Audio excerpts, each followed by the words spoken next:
സന്നിധി തന്നിൽ നായക എന്നും. ദൈവത്തിൻ്റെ അതിപരിശുദ്ധമായ നാമം വാഴ്ത്തപ്പെടുമാറാകട്ടെ. അനുഗ്രഹമേറിയ ഒരു ദിവസം കൂടി സ്വർഗത്തിലെ ദൈവം നമുക്ക് അനുഗ്രഹിച്ച് നൽകിയിരിക്കുന്ന വലിയ കൃപകൾക്കായി നമുക്ക് ദൈവത്തെ സ്തുതിക്കാം. അപ്രകാരം ഇന്ന് ഈ പ്രഭാതത്തിൽ ദൈവത്തിൻ്റെ സന്നിധിയിലായിരുന്നുകൊണ്ട് ദൈവത്തിൻ്റെ മാറ്റമില്ലാത്ത വചനങ്ങളെക്കുറിച്ച് ചിന്തിച്ച് ധ്യാനിച്ച് ഒരു ദിവസം ആരംഭിക്കുവാനിരിക്കുന്ന എല്ലാ പ്രിയപ്പെട്ടവരെയും വീണ്ടും വരുന്നവനായ കർത്താവ് യേശു ക്രിസ്തുവിന്റെ നിസ്തുല്യ നാമത്തിൽ ഈ പ്രഭാത ജാഗരണത്തിലേക്ക് ഹാർദവുമായി സ്വാഗതം ചെയ്തുകൊള്ളുന്നു. നമ്മൾ ഈ നാളുകളിൽ ചിന്തിച്ചു കൊണ്ടിരിക്കുന്നത് വെളിപ്പാട് പുസ്തകത്തെ ആസ്പദമാക്കിയാണ്.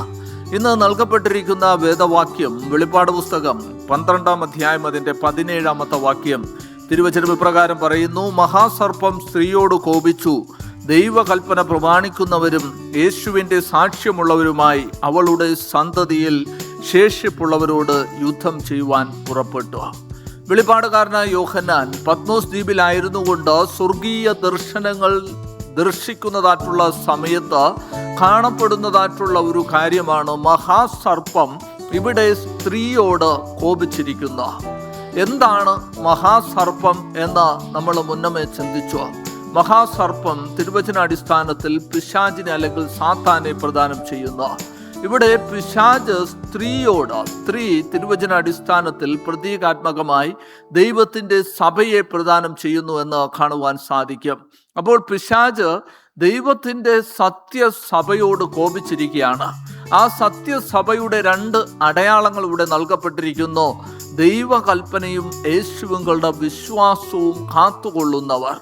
അങ്ങനെ ദൈവകൽപ്പന പ്രമാണിക്കുകയും കർത്താവായ യേശു ക്രിസ്തുവിൽ വിശ്വസിക്കുകയും ചെയ്യുന്നതായിട്ടുള്ള ദൈവത്തിൻ്റെ വിശുദ്ധന്മാരോടാണ് ഇവിടെ പിശാചിന് പോരാട്ടമുള്ളത് എന്ന് കാണുവാൻ സാധിക്കും. അതുപോലെ തിരുവചനം ഇവിടെ പറയുന്നു, അവളുടെ സന്തതിയിൽ ശേഷിപ്പുള്ളവരോടാണ് പിശാചിന് പോരാട്ടമുള്ളത് എന്ന്.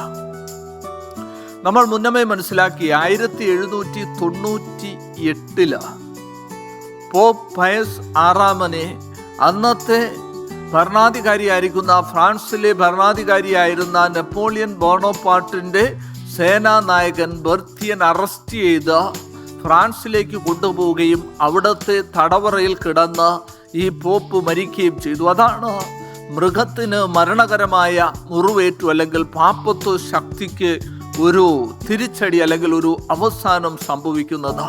ഈ ഒരു സംഭവ വികാസത്തിന് ശേഷം പൈശാചിക ശക്തികളിലൂടെ നിയന്ത്രിക്കപ്പെട്ടിരുന്നതായിട്ടുള്ള ദൈവത്തിൻ്റെ സഭ അല്ലെങ്കിൽ ദൈവത്തിൻ്റെ സഭ ആ സമയം വരെയും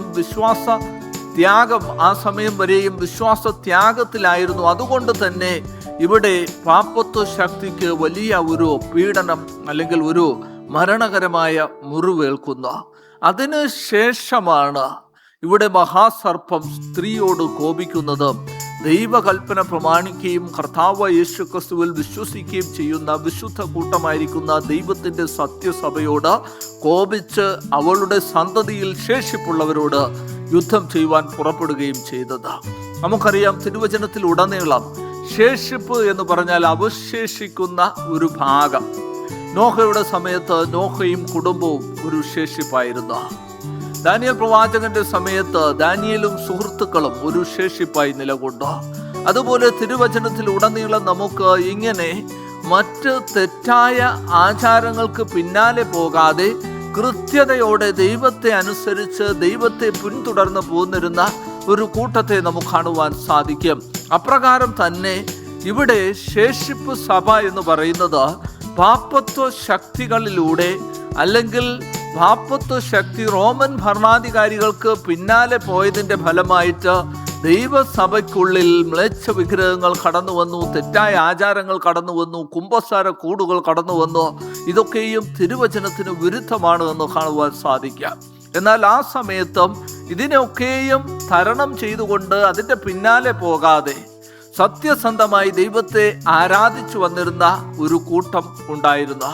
അവരാണ് സ്ത്രീയിലെ ശേഷിപ്പ് എന്ന് കാണുവാൻ സാധിക്കും. അവരോടാണ് പിശാചിന് പോരാട്ടമുള്ളത്.